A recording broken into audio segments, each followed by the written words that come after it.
ಈ ಒಂದು ಜೈನ ಅರಸುಮನೆತನಗಳ ಪೈಕಿಯಲ್ಲಿ ನಾವು ಗುರುತಿಸುವಂತಹದ್ದು ಒಂದು ಚೌಟರು, ಇನ್ನೊಂದು ಬಂಗರು, ಇನ್ನೊಂದು ಅಜಿಲರು, ಮತ್ತೊಂದು ಕಾರ್ಕಳದ ಭೈರರಸರು.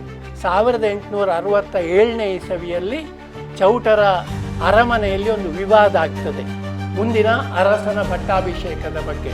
ಅದು ಕೋರ್ಟಿಗೆ ಹೋಗ್ತದೆ. ಉಳ್ಳಾಲದಲ್ಲಿ ಒಬ್ಬ ಅರಸ ತಿರುಮಲರಾಯ ಅಂತ ಅವನ ಆಳ್ವಿಕೆ ಆರಂಭ ಮಾಡ್ತಾನೆ. ಆಮೇಲೆ ಅವರ ರಾಜಧಾನಿ ಪುತ್ತಿಗೆಗೆ ಬದಲಾವಣೆ ಆಗ್ತದೆ. 1867 ಇಸವಿವರೆಗೆ ಸುಮಾರು 707 ವರ್ಷಗಳ ಕಾಲ 26 ಮಂದಿ ಅರಸರು ಆ ಚೌಟ ಪರಂಪರೆಯಲ್ಲಿ ಉಳ್ಳಾಲದಿಂದ, ನಂತರ ಪುತ್ತಿಗೆಯಿಂದ, ನಂತರ ಮೂಡುಬಿದ್ರೆಯಿಂದ ಅವರ ಆಳ್ವಿಕೆಯನ್ನು ಮಾಡಿದರು ಅಂತ ಹೇಳಿ. 27 ಗ್ರಾಮಗಳಿರುವಂತಹ 18 ಮಾಗಣೆ ಪ್ರದೇಶವು ಅವರ ಆಳ್ವಿಕೆಯಲ್ಲಿತ್ತು ಅಂತ ಹೇಳಿ. ಪ್ರಥಮ ಅಬ್ಬಕ್ಕೆ ದೇವಿ ಇದ್ದಾಳೆ ನೋಡಿ, ಆಕೆ ಮೂಡುಬಿದ್ರೆಯಿಂದ ಕೂಡ ಆಳ್ವಿಕೆ ನಡೆಸಿದ್ದಾಳೆ. ಆಕೆ ಈ ಮೂಡುಬಿದ್ರೆ ಪರಿಸರದಲ್ಲಿ ಮಿಜಾರು ಮಾಗಣೆಯಲ್ಲಿ ಅನೇಕ ಗ್ರಾಮಗಳನ್ನು ಗುರುಬಸದಿಗೆ ದಾನವಾಗಿ ಕೊಡ್ತಾಳೆ. ಆಮೇಲೆ ಆ ಅರಮನೆಗೆ ಒಂದು ಒಳ್ಳೆಯ ಹೆಸರು ಕೊಟ್ಟಿದ್ದಾರೆ ಅವರು, ಆಯರ್ ಮಂಜ ಅರಮನೆ ಅಂತ. ನಮ್ಮ ಮೂಡುಬಿದ್ರೆ ಪಾಡ್ಕಾಸ್ಟ್ ಬೈ ಎಜೆ. ನಾವು ಈ ಹಿಂದಿನ 2 ಎಪಿಸೋಡ್ಗಳಲ್ಲಿ ನಮ್ಮ ಮೂಡುಬಿದ್ರೆಯ ಹೆಸರು ಹೇಗೆ ಬಂತು, ನಮ್ಮ ಮೂಡುಬಿದ್ರೆಯಲ್ಲಿ ಕೇಂದ್ರಾಡಳಿತ ಪ್ರದೇಶ ಯಾವುದು, ನಮ್ಮ ಮೂಡುಬಿದ್ರೆಯ ಚೌಟರ ಸೀಮೆ ಏನಿತ್ತು, ಮತ್ತು ನಮ್ಮ ಮೂಡುಬಿದ್ರೆಯ 18 ಬಸದಿಗಳ ಬಗ್ಗೆ ಮತ್ತು ಅದರ ಮೇಲ್ನೋಟವನ್ನು ನಾವು ಈ 2 ಎಪಿಸೋಡ್ಗಳಲ್ಲಿ ನೋಡಿದ್ದೆವು. ಈ ಮುಂದುವರಿದ ಭಾಗದಲ್ಲಿ ನಾವು ಚೌಟರ ಸೀಮೆ ಮತ್ತು ಚೌಟರ ಆಡಳಿತ, ಚೌಟರು ಉಳ್ಳಾಲದಿಂದ ಮೂಡುಬಿದ್ರೆಗೆ ಯಾಕೆ ಬಂದರು, ಮೂಡುಬಿದ್ರೆಯಲ್ಲಿ ಚೌಟರ ಪುತ್ತಿಗೆಯ ಕ್ಷೇತ್ರ ಹೇಗೆ ನಿರ್ಮಾಣವಾಯಿತು, ಮೂಡುಬಿದ್ರೆಯ ಪುತ್ತಿಗೆಯಲ್ಲಿ ಇದ್ದಂಥ ಅರಮನೆ ಮೂಡುಬಿದ್ರೆಗೆ ಯಾಕೆ ಬಂತು, ಹಾಗೆಯೇ ಮೂಡುಬಿದ್ರೆಯ ಚೌಟರು ಮತ್ತು ಇಲ್ಲಿಯ ಸೌಹಾರ್ದತೆಯ ಬಗ್ಗೆ ಮತ್ತು ಇಲ್ಲಿಯ ಬೇರೆ ರಾಜರೊಟ್ಟಿಗಿರುವಂತಹ ಅವರ ಕನೆಕ್ಷನ್ಸ್ಗಳ ಬಗ್ಗೆ, ಇಲ್ಲಿಯ ಹನುಮಾನ್ ದೇವಸ್ಥಾನಗಳ ಬಗ್ಗೆ, ಹಾಗೂ ಇಲ್ಲಿಯ ಚೌಟರ ಸೀಮೆಯಲ್ಲಿ ಬರುವಂಥ 18 ದೇವಸ್ಥಾನಗಳಲ್ಲಿ ಪ್ರಾಮುಖ್ಯ ದೇವಸ್ಥಾನಗಳು ಮೂಡುಬಿದ್ರೆಯಲ್ಲಿ ಯಾವುದ್ಯಾವುದುಗಳು ಇದೆ ಅಂತ ಇದರ ಬಗ್ಗೆ ನಾವು ಇವತ್ತು ಪುನಃ ಡಾಕ್ಟರ್ ಪುಣ್ಯಕಾಯಿ ಗಣಪಯ್ಯ ಭಟ್ ಇವರ ಹತ್ರ ನಾವು ಇವತ್ತು ಎಪಿಸೋಡ್ 3 ಮತ್ತು ಎಪಿಸೋಡ್ 4 ಇವರ ಜೊತೆ ಮಾತಾಡಲಿಕ್ಕಿದ್ದೇವೆ. ಕಾರ್ಯಕ್ರಮವನ್ನು ಈಗ ಶುರು ಮಾಡುವ. ನಮ್ಮ ಮೂಡುಬಿದ್ರೆಯ ಬಗ್ಗೆ ನಾವು ಮೊನ್ನೆ ವಿಜಯನಗರ ಸಾಮ್ರಾಜ್ಯದವರು ಕೇರಳದ ಪ್ರದೇಶದಲ್ಲಿ ಏನೆಲ್ಲ ವ್ಯವಹಾರಗಳನ್ನು ಮಾಡ್ತಿದ್ದರು ಮತ್ತು 18 ಬಸ್ತಿಗಳ ಒಂದು ಅದರ ವಿಶೇಷಗಳನ್ನು, ಹಾಗೆಯೇ ಚೌಟರ ಅರಮನೆಗೆ ಸಂಬಂಧಪಟ್ಟಂಥ ಅರಸರು ಆ ಸೀಮೆಯಿಂದ ಹೊರಗಿರುವ ಬಗ್ಗೆ, ಇದನ್ನೆಲ್ಲ ನಾವು ಹೋದ ಸಂಚಿಕೆಯಲ್ಲಿ ನಾವು ಮಾತಾಡಿದ್ದೇವೆ ಸರ್. ಈ ಸಂಚಿಕೆಯಲ್ಲಿ ನಾವು ಏನು ಬಯಸ್ತಾ ಇದ್ದೇವೆ ಅಂತ ಹೇಳಿದರೆ, ಏನು ಕೇಳಬೇಕು ಅಂತ ನಿಮ್ಮ ಹತ್ರ ಇದ್ದೇವೆ ಅಂತ ಹೇಳಿದರೆ, ಈ ಸಂಚಿಕೆಯಲ್ಲಿ ನಾವು ಚೌಟರ ಅರಮನೆ ಬಗ್ಗೆ ಮತ್ತು ಚೌಟರು ಯಾರೆಲ್ಲ ಇಲ್ಲಿದ್ದರು, ಏನೆಲ್ಲ ಅವರ ವಿಶೇಷತೆಗಳಿದ್ದವು, ಅವರು ಆ ಸೀಮೆಯಿಂದ ಹೊರಗಿದ್ದಾಗ ಏನೆಲ್ಲ ಕಾರ್ಯವೈಖರಿಗಳು ಮೂಡುಬಿದ್ರೆಗೆ ಮಾಡಿದ್ದಾರೆ, ಅವರಿಂದಾಗಿ ಮೂಡುಬಿದ್ರೆಗೆ ಏನೆಲ್ಲ ಒಳ್ಳೆಯ ರೀತಿಯ ಒಂದು ಸಂದೇಶಗಳಿತ್ತು ಮುಂಚಿನ ದಿವಸದಲ್ಲಿ, ಇದರ ಬಗ್ಗೆ ಸ್ವಲ್ಪ ನಾವು ಪಕ್ಷಿ ನೋಟವನ್ನು ಹಾಕಿಕೊಂಡು ಹೋಗುವ ಒಂದು ಕಾರ್ಯಕ್ರಮವನ್ನು ನಾವು ಈ ಮುಂದುವರಿದ ಭಾಗದಲ್ಲಿ ನಾವು ತಗೊಳ್ಳಿಕ್ಕೆ ಇದ್ದೇವೆ ಸರ್. ಇದನ್ನು ನಾವು ಮಾತಾಡಿಕೊಂಡು ಹೋಗುವಾಗ ಚೌಟರ ಇತಿಹಾಸಗಳನ್ನು ತಿಳಿಸುವುದಾದರೆ, ನೀವು ಹೇಗೆ ಆರಂಭವಾಯಿತು ಸರ್ ಮೂಡುಬಿದ್ರೆಯಲ್ಲಿ ಚೌಟರು ಹೇಗೆ ಇಲ್ಲಿ ಬಂದರು, ಹೇಗೆ ಇದು ಆರಂಭವಾಯಿತು ಇಲ್ಲಿ ಮೂಡುಬಿದ್ರೆಯಲ್ಲಿ ಅಂತ ಹೇಳೋದು ಅಂತಾದರೆ? ಅಂದರೆ ಇದು ಮೊದಲಿಗೆ ಒಂದು ವಿಷಯ ಏನು ಅಂತ ಹೇಳಿದರೆ, ನಮ್ಮ ತುಳುನಾಡಿನ ಇತಿಹಾಸದ ಒಂದು ವಿಶೇಷ ಉಂಟು. ಅದೇನು ಅಂತ ಹೇಳಿದರೆ, ಸುಮಾರು 400 ವರ್ಷಗಳಷ್ಟು ಅವಧಿಯಲ್ಲಿ ನಮ್ಮ ತುಳುನಾಡಿನ ಬೇರೆ ಬೇರೆ ಕಡೆಗಳಲ್ಲಿ ಸ್ಥಳೀಯ ಅರಸುಮನೆತನಗಳು ಆಳಿದಂಥದ್ದು. ನಮ್ಮ ಇತಿಹಾಸದ ದಾಖಲೆಗಳನ್ನು ನೋಡಿದರೆ ಸುಮಾರು 13ಕ್ಕಿಂತ ಹೆಚ್ಚು ಸ್ಥಳೀಯ ಅರಸುಮನೆತನಗಳು ಅವರು ಆಳ್ವಿಕೆ ಬೇರೆ ಬೇರೆ ಕಡೆಗಳಲ್ಲಿ ಇದ್ದುಕೊಂಡು ಆಳ್ವಿಕೆ ಮಾಡಿದ್ದನ್ನು ಕಾಣ್ತೇವೆ ನಾವು. ಅದು ಬಂಗರ್ ಇರ್ಬೋದು, ಚೌಟರ್ ಇರ್ಬೋದು, ಅಜಿಲರ್ ಇರ್ಬೋದು, ಸಾಮಂತರು ಇರ್ಬೋದು, ತೊಳಹರ್ ಇರ್ಬೋದು, ಹೀಗೆ ಅನೇಕ ಅರಸುಮನೆತನಗಳು ಆಳಿದಂಥದ್ದು. ಅವರಿಗೆ ಆಳ್ಲಿಕ್ಕೆ ಸಾಧ್ಯ ಆಯಿತು ಅಂತ ಹೇಳಿದರೆ, ವಿಜಯನಗರದ ಆಳ್ವಿಕೆಯ ಕಾಲದಲ್ಲಿ ಅವರು ಮೊದಲೇ ಅಸ್ತಿತ್ವಕ್ಕೆ ಬಂದಿದ್ದಾರೆ. ಆದರೆ ವಿಜಯನಗರದ ಆಳ್ವಿಕೆಯ ಕಾಲದಲ್ಲಿ ಅವರು ಹೆಚ್ಚು ಪ್ರಾಬಲ್ಯವನ್ನು ಹೊಂದಿಕೊಳ್ಳಿಕ್ಕೆ ಸಾಧ್ಯ ಆಯಿತು. ಬಹುಶಃ ಮುಂದೆ ಅದನ್ನು ನಾವು ಮಾತಾಡ್ಬೋದು, ಯಾಕೆ ಅವರಿಗೆ ಪ್ರಾಬಲ್ಯ ಬಂತು ಅಂತೇಳಿ.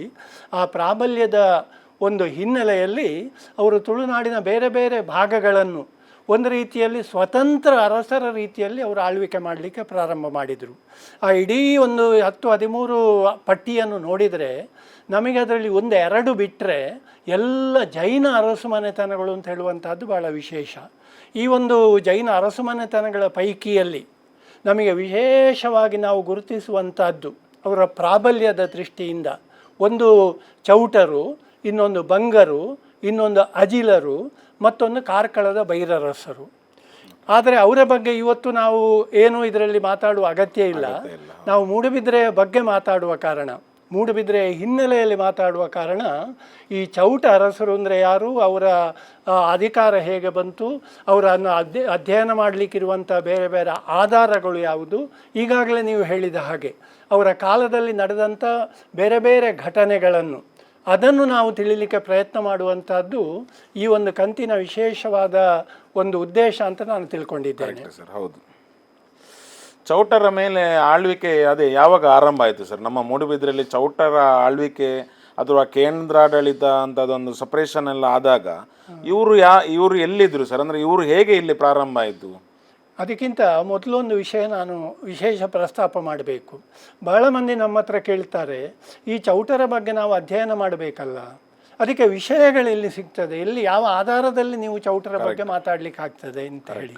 ಇಲ್ಲಿ ದೊಡ್ಡ ಸಮಸ್ಯೆ ಏನು ಅಂತ ಹೇಳಿದರೆ, ನಮ್ಮ ತುಳುನಾಡು ಅಥವಾ ಕರ್ನಾಟಕ ಅಂತೇಳಿ ಅಲ್ಲ, ನಮ್ಮ ಇಡೀ ದೇಶದ ಇತಿಹಾಸವನ್ನು ನೋಡಿದರೆ ದೊಡ್ಡ ಒಂದು ಸಮಸ್ಯೆ ಅಂತ ಹೇಳಿದರೆ ಇತಿಹಾಸವನ್ನು ರಚನೆ ಮಾಡಲಿಕ್ಕೆ ಬೇಕಾದಂಥ ಆಧಾರಗಳು ಸಿಗದೇ ಇರುವಂಥದ್ದು. ಇನ್ನೊಂದು ದೊಡ್ಡ ಸಮಸ್ಯೆ ಏನು ಅಂತ ಹೇಳಿದರೆ, ನಮ್ಮ ಜನರಿಗೆ ಕತೆಗಳಿಗೆ, ಅದನ್ನು ಐತಿಹ್ಯಗಳು ಅಂತ ನಾವು ಕರೆಯುತ್ತೇವೆ, ಕತೆಗಳಿಗೆ ಮತ್ತು ಇತಿಹಾಸಕ್ಕೆ ವ್ಯತ್ಯಾಸ ಗೊತ್ತಿಲ್ಲ. ಇದರಿಂದಾಗಿ ಏನಾಗಿದೆ ಅಂತ ಹೇಳಿದರೆ ಅನೇಕ ಸಂದರ್ಭಗಳಲ್ಲಿ ನಾವು ಕತೆಗಳನ್ನೇ ಇತಿಹಾಸ ಅಂತ ತಗೊಳ್ತಾ ಇದ್ದೇವೆ.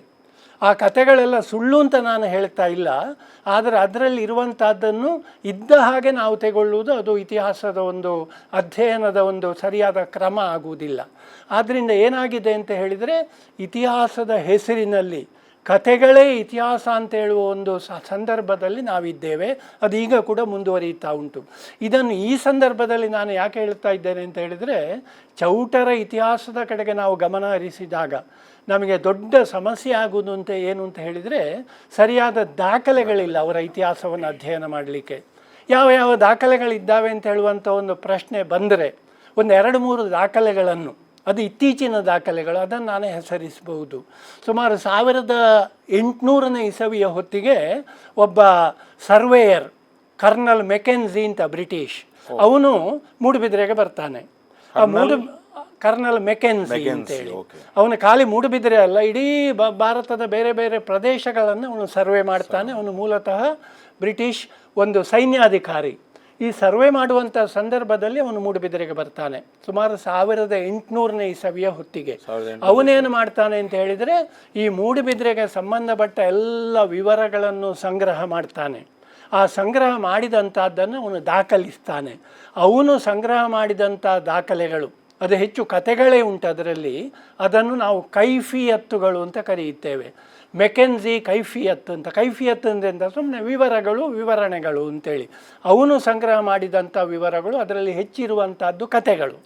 ಈಗ ಆ ಮೆಕೆನ್ಝಿ ಬರೆದಂತಹ ಆ ದಾಖಲೆಗಳ ಹಿನ್ನೆಲೆಯಲ್ಲಿ, ಅದು ಅವನು ಮೌಖಿಕವಾಗಿ ಜನರಿಂದ ಪಡೆದುಕೊಂಡಂಥ ದಾಖಲೆಗಳು, ಅದರ ಹಿನ್ನೆಲೆಯಲ್ಲಿ 1923ನೇ ಇಸವಿಯಲ್ಲಿ ಗಣಪತಿರಾವ್ ಐಗಳು ಅಂಥೇಳಿ ಅವರು ದಕ್ಷಿಣ ಕನ್ನಡ ಜಿಲ್ಲೆ ಇತಿಹಾಸವನ್ನು ಪುಸ್ತಕ ಬರೆಯುತ್ತಾರೆ.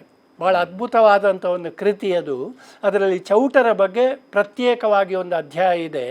ಅದರಲ್ಲಿ ಹೆಚ್ಚಾಗಿ ಆ ಮೆಕೆನ್ಝಿಯವರು ಸಂಗ್ರಹ ಮಾಡಿದಂಥ ವಿವರಗಳನ್ನು ಇಟ್ಟುಕೊಂಡು ಮತ್ತು ಅದನ್ನು ಸ್ವಲ್ಪ ಬೇರೆ ರೀತಿಯಲ್ಲಿ ಅರ್ಥ ಮಾಡಿಕೊಂಡು, ಸರಿಯಾದ ರೀತಿಯಲ್ಲಿ ಅರ್ಥ ಮಾಡಿಕೊಳ್ಳಲಿಕ್ಕೆ ಪ್ರಯತ್ನ ಮಾಡಿಕೊಂಡು ಅವರು ಚೌಟ ಅರಸರ ಬಗ್ಗೆ ಒಂದು ಆ ಗ್ರಂಥದಲ್ಲಿ ಅವರು ಸೇರಿಸಿದ್ದಾರೆ. ಇನ್ನೊಂದು ನಮಗೆ ಆಧಾರ ಸಿಗುವುದು ಈ ಚೌಟ ಅರಸರ ಬಗ್ಗೆ ಎಲ್ಲಿಂದ ಅಂತ ಹೇಳಿದರೆ, 1867ನೇ ಇಸವಿಯಲ್ಲಿ ಚೌಟರ ಅರಮನೆಯಲ್ಲಿ ಒಂದು ವಿವಾದ ಆಗ್ತದೆ ಮುಂದಿನ ಅರಸನ ಪಟ್ಟಾಭಿಷೇಕದ ಬಗ್ಗೆ. ಅದು ಕೋರ್ಟಿಗೆ ಹೋಗ್ತದೆ. ಆ ಕೋರ್ಟಿಗೆ ಹೋದಂಥ ಸಂದರ್ಭದಲ್ಲಿ ಚೌಟ ಅರಸರು ಅವರು ಕೋರ್ಟಿಗೊಂದು ದಾಖಲೆಯನ್ನು ಸಲ್ಲಿಸ್ತಾರೆ 1867ನೇ ಇಸವಿಯಲ್ಲಿ ಯಾರ್ಯಾರು ಇಷ್ಟರವರೆಗೆ ಆಡಳಿತ ಮಾಡಿದರು ಅಂತೇಳಿ. ಅವರು ಹೆಚ್ಚಾಗಿ ಆ ಮೆಕೆನ್ಸಿ ಬರೆದಂಥ ವಿವರಗಳನ್ನು ನೋಡಿಕೊಂಡು ಮಾಡಿದಂಥದ್ದು. ಅದರಲ್ಲಿ ಇಡೀ ಅರಸರು ಯಾವ ಯಾವ ಕಾಲದಲ್ಲಿ ಆಳ್ವಿಕೆ ಮಾಡಿದ್ರು ಅದರ ಪಟ್ಟಿಯನ್ನು ಒಬ್ಬರು ಭವಾನಿಶಂಕರ್ ಅಂತ ವಕೀಲರಾಗ ಅವರ ಮೂಲಕ 1867ರಲ್ಲಿ ಮಂಗಳೂರಿನ ಕೋರ್ಟಿಗೆ ಸಲ್ಲಿಸ್ತಾರೆ. ಇದು ಆದರೆ ಇವರ ಕೃತಿಗಳನ್ನೇ ನೋಡಿಕೊಂಡು ನಾವು ಇತಿಹಾಸವನ್ನು ಬರೀಲಿಕ್ಕಾಗ್ತದೋ? ಆದರೆ ಇತ್ತೀಚಿನ ದಿನಗಳಲ್ಲಿ ಸುಮಾರು 1970ನೇ ಇಸವಿಯ ನಂತರ ಅನೇಕ ಸಂಶೋಧಕರು ಇದರ ಬಗ್ಗೆ ಸಂಶೋಧನೆ ಮಾಡಲಿಕ್ಕೆ ಪ್ರಯತ್ನ ಮಾಡಿದ್ದಾರೆ. ತುಳುನಾಡಿನ ಇತಿಹಾಸದ ಬಗ್ಗೆ, ಚೌಟರ ಬಗ್ಗೆ ಪ್ರತ್ಯೇಕವಾಗಿ ಅಲ್ಲ. ಅವರು ಗುರುರಾಜ ಭಟ್ರು ಅಂತ ಇರ್ಬೋದು, KV ರಮೇಶ್ ಅಂತ ಇರ್ಬೋದು, ವಸಂತ ಮಾಧವ ಅಂತ ಇರ್ಬೋದು, ಡಾಕ್ಟರ್ PN ನರಸಿಂಹಮೂರ್ತಿ ಅಂತ ಇರ್ಬೋದು. ಇವರೆಲ್ಲ ಜೈನ ಧರ್ಮದ ಬಗ್ಗೆ ಮತ್ತು ಚೌಟರ ಬಗ್ಗೆ ತಮ್ಮದೇ ಆದ ರೀತಿಯಲ್ಲಿ ಅವರು ಇತಿಹಾಸವನ್ನು ಒಂದು ಹೇಳಲಿಕ್ಕೆ ಪ್ರಯತ್ನ ಮಾಡಿದ್ದಾರೆ. ಅವರು ತುಳುನಾಡಿನ ಅಧ್ಯಯನ ಮಾಡುವಾಗ ಇದರಲ್ಲಿ ಒಂದೊಂದು ಟಾಪಿಕ್ ಅನ್ನು ತಗೊಂಡ್ರಲ್ಲ ಸರ್? ಹೌದು. ಅವರು ಓರಲ್ಲಿ ತಗೊಳ್ಳುವಾಗಲ್ಲ ಈ ಟಾಪಿಕ್ ಅನ್ನು ಮಾತ್ರ ಅವರು ಮೆನ್ಷನ್ ಮಾಡಿದ್ದಾರೆ ಅಲ್ಲ, ಓರಲ್ಲಿ ತುಳುನಾಡಿನ ಬಗ್ಗೆ ಇಲ್ಲ. ಅವರು ಗುರುರಾಜ ಭಟ್ರು ಮತ್ತು ಇವರು KV ರಮೇಶ್, ವಸಂತ ಮಾಧವ ಎಲ್ಲವರು ತುಳುನಾಡಿನ ಇತಿಹಾಸದ ಬೇರೆ ಬೇರೆ ವಿಷಯಗಳನ್ನು ಹೇಳುವ ಸಂದರ್ಭದಲ್ಲಿ ಇವರು ಅದನ್ನು ಪುಸ್ತಕದಲ್ಲಿ ಸೇರಿಸಿದ್ದಾರೆ. ಆದರೆ ಒಬ್ಬರ ಹೆಸರನ್ನು ನಾನು ವಿಶೇಷವಾಗಿ ಇಲ್ಲಿ ಉಲ್ಲೇಖಿಸಬೇಕು. ಹಿರಿಯರು ಡಾಕ್ಟರ್ PN ನರಸಿಂಹಮೂರ್ತಿ ಅಂತೇಳಿ. ಅವರು ಕಾರ್ಕಳದಲ್ಲಿ ಬಹಳ ವರ್ಷ ಹಿಸ್ಟ್ರಿ ಅಧ್ಯಾಪಕರಾಗಿದ್ದರು. ಅವರು ತುಳುನಾಡಿನ ಅಥವಾ ಕರಾವಳಿ ಪ್ರದೇಶದ ಜೈನ ಧರ್ಮದ ಬಗ್ಗೆ ಅವ್ರದ್ದು PhD. ಆದ್ದರಿಂದ ಜೈನ ಅರಸುಮನೆತನಗಳ ಬಗ್ಗೆ ಅಧಿಕೃತವಾಗಿ ವಿಸ್ತಾರವಾಗಿ ಅಧ್ಯಯನ ಮಾಡಿದವರಲ್ಲಿ ಅವರೊಬ್ಬರು. ಈಗ ನಾನು ಹೇಳಿದಂಥ ಎಲ್ಲ ಮನುಷ್ಯರು ಕೂಡ ನನಗೆ ಗುರು ಸಮಾನರಾಗಿರುವವರು. PN ನರಸಿಂಹಮೂರ್ತಿಯವರು ಅವರೀಗ ಮಂಡ್ಯದಲ್ಲಿ ಹೋಗಿ ಸೆಟ್ಲ್ ಆಗಿದ್ದಾರೆ. ವಯಸ್ಸಿನ ದೇಶದಿಂದಾಗಿ ಅವರು ಹೆಚ್ಚು ತಿರುಗಾಡ್ತಾ ಇಲ್ಲ. ಇವತ್ತಿಗೆ ಕೂಡ ನಾನು ಅವರ ಜೊತೆ ಸಂಪರ್ಕವನ್ನು ಇಟ್ಟುಕೊಂಡಿದ್ದೇನೆ. ಹೀಗೆ ಬೇರೆ ಬೇರೆ ಆಧಾರಗಳ ಮೂಲಕ ಕೈಫಿಯತ್ ಇರ್ಬೋದು ಅಥವಾ ಗಣಪತಿರಾವ್ ಐಗಳಿರ್ಬೋದು, ಕೋರ್ಟಿಗೆ ಸಲ್ಲಿಸಿದ ದಾಖಲೆಗಳಿರ್ಬೋದು, ಬೇರೆ ಬೇರೆ ಇತಿಹಾಸಕಾರರು ಬರೆದಂಥ ಕೃತಿಗಳಿರ್ಬೋದು, ಇವುಗಳ ಆಧಾರದಲ್ಲಿ ನಮಗೆ ಚೌಟರ ಇತಿಹಾಸವನ್ನು ಸ್ವಲ್ಪ ಮಟ್ಟಿಗೆ ಅರ್ಥ ಮಾಡಿಕೊಳ್ಳಿಕ್ಕಾಗ್ತದೆ. ಆದರೆ ಮುಂದೆ ಹೋಗುವ ಮೊದಲು ಒಂದು ಮಾತು ನಾನು ಹೇಳಬೇಕು. ಇದು ಅತ್ಯಂತ ಗೊಂದಲಮಯವಾದಂಥ ಇತಿಹಾಸ ಚೌಟರದ್ದು, ಇದೆಲ್ಲ ಸೇರಿಕೊಂಡು. ಆದ್ದರಿಂದ ಇದನ್ನು ಎಲ್ಲ ಬ್ಯಾಲೆನ್ಸ್ ಮಾಡಿಕೊಂಡು, ಈಗ ನಾನು ಕೆಲವರ ಹೆಸರೇ ಹೇಳಿದೆ ನೋಡಿ, ಅವರು ಶಾಸನಗಳನ್ನು ಆಧರಿಸಿಕೊಂಡು ಹೆಚ್ಚಾಗಿ ಇತಿಹಾಸವನ್ನು ಬರೆದಿದ್ದಾರೆ. ಆದರೆ ಈ ಕಥೆಗಳು, ಗಣಪತಿರಾವ್ ಐಗಳು ಇದನ್ನೆಲ್ಲ ಬಿಡುವಾಗಿಲ್ಲ ನಾವು. ಆದ್ದರಿಂದ ಇವುಗಳನ್ನೆಲ್ಲ ಒಟ್ಟು ಸೇರಿಸಿಕೊಂಡು ಒಂದು ಬ್ಯಾಲೆನ್ಸ್ ಮಾಡಿಕೊಂಡು ಇವತ್ತು ನಾವು ಚೌಟರ ಇತಿಹಾಸದ ಬಗ್ಗೆ ಮಾತಾಡಲಿಕ್ಕೆ ಪ್ರಯತ್ನ ನಾನು ಕೂಡ ಈಗ ಮುಂದುವರಿಸೋದಕ್ಕಿಂತ ಮುಂಚೆ ಈಗ ನೀವು ಹೇಳಿದಾಗ ಇದರಲ್ಲಿ ಗೊಂದಲಗಳು ತುಂಬಾ ಉಂಟು ಅಂತ ಹೇಳಿದ್ದೀರಿ. ಈಗ ಯಾರೆಲ್ಲ ಅಧ್ಯಯನಗಳನ್ನು ಮಾಡಿದಾರಲ್ಲ ಸರ್, ಅವರ ಕೃತಿಗಳು ಈಗ ಸಹ ಅವೈಲಬಿಲಿಟಿ ಉಂಟು, ಓದುವವರಿಗೆ ಓದಬಹುದು ಆಸಕ್ತಿ ಇದ್ದ. ಅದರಲ್ಲಿ ಸಹ ಕೆಲವು ಸಬ್ಜೆಕ್ಟ್ಸ್ ಅನ್ನು ನೋಡಿ ಬೇಕಾದ್ರೆ ತಿಳ್ಕೊಳ್ಳುವಂತ ಒಂದು ಇದು ಉಂಟಾಗಾದ್ರೆ, ಅವರಿಗೊಂದು ವ್ಯವಸ್ಥೆ ಉಂಟಾಗಾದ್ರೆ, ಇವರೆಲ್ಲರೂ ಸಹ ಇವರ ಕೃತಿಗಳನ್ನು ಇವರ ಇದನ್ನು ಬರ್ದಿದ್ದಾರೆ, ಬರ್ದಿದ್ದಾರೆ. ಅದರದೆಲ್ಲ ಡಾಕ್ಯುಮೆಂಟ್ ಲಭ್ಯ ಇದೆ. ಹೌದೌದೌದು ಸರ್. ಎಷ್ಟು ಮಂದಿ ಅರಸರು ಇಲ್ಲಿ ಮೂಡುಬಿದ್ರೆಯಲ್ಲಿ ಆಳ್ವಿಕೆ ನಡೆಸಿದ್ದಾರೆ ಸರ್? ಅಂದ್ರೆ ಮುಂಚಿಂದ ತಕೊಂಡ್ರೆ ನಾವು ಎಷ್ಟು ಮಂದಿ, ಈಗ ಅಧ್ಯಯನದ ಪ್ರಕಾರ ನೀವು ಹೇಳಿದಾಗೆ ತುಂಬಾ ಗೊಂದಲಗಳು ಉಂಟು ಅದರಲ್ಲೆಲ್ಲ. ಸೊ ಈಗ ನಮಗೆ ಗೊತ್ತಿರುವ ವಿಷಯಗಳಲ್ಲಿ ಈಗ ಮಾತಾಡೋದು ಅಂತ ಆದ್ರೆ ಎಷ್ಟು ಜನ ಅರಸರುಗಳು ನಮ್ಮ ಮೂಡುಬಿದ್ರೆಯಲ್ಲಿ ಇದನ್ನು ಅರಸನ ಆಳ್ವಿಕೆ ನಡೆಸಿದ್ದಾರೆ ಸರ್? ನೋಡಿ, ಅಲ್ಲಿ ಏನಾಗಿದೆ ಅಂತ ಹೇಳಿದ್ರೆ, ಅವರು ಮೂಡುಬಿದಿರೆಯಿಂದಲೇ ಆಳ್ವಿಕೆ ಮಾಡಿದ್ದಲ್ಲ. ಅವರ ಆರಂಭದಲ್ಲಿ ಉಳ್ಳಾಲದಿಂದ ಅವರ ಆಳ್ವಿಕೆ ಪ್ರಾರಂಭ ಆದಂಥದ್ದು. ಉಳ್ಳಾಲದಿಂದ ಆಳ್ವಿಕೆ ಪ್ರಾರಂಭ ಆಗಿ ಅವರು ಸುಮಾರು ಒಂದು 100 ವರ್ಷಗಳ ಅವಧಿಯಲ್ಲಿ, 100 ವರ್ಷ ಇರಲಿಕ್ಕಿಲ್ಲ, ಅದರ ಮಧ್ಯೆ ಪುತ್ತಿಗೆಗೆ ತಮ್ಮ ರಾಜಧಾನಿಯನ್ನು ಬದಲಾವಣೆ ಮಾಡ್ತಾರೆ. ಅಲ್ಲಿಂದ ಉಳ್ಳಾಲದಿಂದ ಪುತ್ತಿಗೆಗೆ. ಇಲ್ಲಿ ಪುತ್ತಿಗೆ ಅಂತ ಹೇಳುವಾಗ ಬಹುಶಃ ಮೂಡುಬಿದ್ರೆಗೆ ಗೊತ್ತಿದ್ದವರಿಗೆ ಗೊತ್ತಿರಬಹುದು, ಆದರೆ ಪುತ್ತಿಗೆ ಅಂತ ಹೇಳೋದು ನಾನು ಸ್ಪಷ್ಟೀಕರಣ ಕೊಡಬೇಕು. ಯಾಕಂದರೆ ನನ್ನ ಗಮನಕ್ಕೆ ಬಂದಾಗ ಒಂದು 3-4 ಕಡೆಯಲ್ಲಿ ಪುತ್ತಿಗೆ ಅಂತ ಹೇಳಿ ಉಂಟು. ಈಗ ನಾವು ಸಾಮಾನ್ಯವಾಗಿ ಪುತ್ತಿಗೆ ಅಂತ ಹೇಳಿದ ಕೂಡಲೇ ಪುತ್ತಿಗೆ ಶ್ರೀಪಾದರು, ಉಡುಪಿಯವರು, ಅವರ ನೆನಪಾಗ್ತದೆ. ಆ ಪುತ್ತಿಗೆ ಅಲ್ಲ, ಮೂಡುಬಿದ್ರೆ ಒಂದು 5 ಕಿಲೋಮೀಟರ್ ದೂರದಲ್ಲಿರುವಂತಹ ಪುತ್ತಿಗೆ. ಅದನ್ನು ಅವರು ರಾಜಧಾನಿಯನ್ನಾಗಿ ಮಾಡಿ ಆಳ್ವಿಕೆ ಮಾಡಿದರು. ಅವರ ಅತ್ಯಂತ ಹಳೆಯ, ನಮಗೆ ಗೊತ್ತಿದ್ದಾಗೆ ಅವರ ಆಡಳಿತ ಎಲ್ಲಿ ಶುರುವಾಗ್ತದೆ ಅಂತ ಹೇಳಿದರೆ ಸುಮಾರು 1160ನೇ ಇಸವಿಯಿಂದ. ಅಂದರೆ ಇವತ್ತಿಗೆ ಸುಮಾರು ಬಹಳ ಶತಮಾನಗಳ ಹಿಂದಿನಿಂದ. ಆ 1160ನೇ ಇಸವಿಯಿಂದ 1867 ಸುಮಾರು 707 ವರ್ಷಗಳ ಕಾಲ ಅವರು ಆಡಳಿತ ಮಾಡಿದ್ದಾರೆ ಬೇರೆ ಬೇರೆ ಕಡೆಗಳಲ್ಲಿ. ಆದರೆ ಎಲ್ಲ ಸಂದರ್ಭದಲ್ಲಿ ಅವರು ಬಹಳ ಪ್ರಬಲರಾಗಿದ್ದರು ಅಂತ ನಾವು ಹೇಳಲಿಕ್ಕೆ ಆಗುವುದಿಲ್ಲ. ಅವರ ಆಡಳಿತ ಶುರುವಾಗುವುದು ಉಳ್ಳಾಲದಲ್ಲಿ ಒಬ್ಬ ಅರಸ ತಿರುಮಲರಾಯ ಅಂತ ಅವನ ಆಳ್ವಿಕೆ ಆರಂಭ ಮಾಡ್ತಾನೆ. ಆಮೇಲೆ ಅವರ ರಾಜಧಾನಿ ಪುತ್ತಿಗೆಗೆ ಬದಲಾವಣೆ ಆಗ್ತದೆ. ಉಳ್ಳಾಲದಿಂದ ಪುತ್ತಿಗೆಗೆ ಬದಲಾವಣೆ ಪುತ್ತಿಗೆಗೆ ಸ್ಥಳಾಂತರಗೊಳ್ಳುತ್ತದೆ. ಉಳ್ಳಾಲ ಎಲ್ಲಿ ಸರ್, ಪುತ್ತಿಗೆ ಎಲ್ಲಿ ಸರ್? ಎಷ್ಟು ಅಂದ್ರೆ ಆ ಕಾಲದ್ದು ಎನಿಸುವಾಗ ಆದರೆ ಅದಕ್ಕೆ ಕಾರಣ ಉಂಟು, ಅದು ಬಹುಶಃ ಮಾತಾಡಬಹುದು. ಅದು ಪುತ್ತಿಗೆಗೆ ಬದಲಾವಣೆ ಮಾಡ್ತಾರೆ, ಅಲ್ಲಿ ಬಹಳ ಕಾಲ ಆಳ್ವಿಕೆ ಮಾಡ್ತಾರೆ. ಆಮೇಲೆ ಅಲ್ಲಿಂದ ಮೂಡುಬಿದಿರೆಗೆ. ಈಗ ಒಟ್ಟು ನಾವು ನೋಡಿದರೆ ಸುಮಾರು ಪ್ರಥಮ ಒಂದು ನನ್ನ ಅಂದಾಜಿಯಲ್ಲಿ ಪ್ರಥಮ ಕಾಲದಲ್ಲಿ ಒಂದು ಕಾಲಘಟ್ಟದಲ್ಲಿ ಸುಮಾರು 200 ವರ್ಷಗಳ ಕಾಲಘಟ್ಟದಲ್ಲಿ ಅವರು ಬಹಳ ಪ್ರಬಲರಾಗಿರ್ಲಿಲ್ಲ. ಅವರೊಂದು ಸ್ಥಳೀಯ ಅರಸರ ರೀತಿಯಲ್ಲಿ ಮಾತ್ರ ಇದ್ರು. ಯಾಕೆ ಅಂತ ಹೇಳಿದ್ರೆ ಆಗ ಇಲ್ಲಿ ಬೇರೆ ಆಳುಪ ಅರಸರು ಅವರೆಲ್ಲ ಆಳ್ವಿಕೆ ಮಾಡ್ತಾ ಇದ್ರು. ಆಮೇಲೆ ವಿಜಯನಗರದ ಆಳ್ವಿಕೆ ಆರಂಭ ಆದಾಗ ಅದರ ನಂತರ ಸುಮಾರು 250 ವರ್ಷಗಳ ಕಾಲ ಅವರು ಬಹಳ ಪ್ರಬಲರಾಗಿ ಸ್ವತಂತ್ರ ಅರಸರ ರೀತಿಯಲ್ಲಿ ಅವರು ಆಳ್ವಿಕೆ ಮಾಡಿದರು. ಆಮೇಲೆ ಕೊನೆಯ ಸುಮಾರು ಒಂದು 260 ವರ್ಷ ಕಾಲ ಅವರ ಅಂತಿಮ 1867ರವರೆಗೆ ನಾವು ತಗೊಂಡ್ರೆ ಅದನ್ನು ಅವರ ಅಂತಿಮ ಹಂತ ಅಂತ ಹೇಳ್ಬೋದು. ಒಟ್ಟು ನಾವು ನೋಡಿದರೆ ಸುಮಾರು 700 ವರ್ಷಗಳಿಗೂ ಹೆಚ್ಚು ಕಾಲ ಅವರು ರಾಜರಾಗಿ ಆಳ್ವಿಕೆ ಮಾಡಿದಂಥ ದಾಖಲೆಗಳು ಅದು ಮೌಖಿಕ ಪರಂಪರೆಯಲ್ಲಿರಬಹುದು, ಶಾಸನಗಳ ಮೂಲಕವೂ ನಮಗೆ ಸಿಗಬಹುದು. ಅವರು ಎಷ್ಟು ಅರಸರ ಆಳ್ವಿಕೆ ಮಾಡಿದ್ದಾರೆ ಅಂತ ಹೇಳುವ ಒಂದು ಪ್ರಶ್ನೆ ನೀವು ಕೇಳಿದೆ. ಅಲ್ಲಿ ಏನು ಬರ್ತದೆ ಅಂತ ಹೇಳಿದ್ರೆ ಸುಮಾರು 1160ನೇ ಇಸವಿಯಿಂದ 1867 ಅಲ್ಲಿವರೆಗೆ 26 ಮಂದಿ ಅರಸರ ಆಳ್ವಿಕೆ ಮಾಡಿದಂಥ ಹೆಸರುಗಳು ಬರ್ತದೆ. 26 ಮಂದಿ.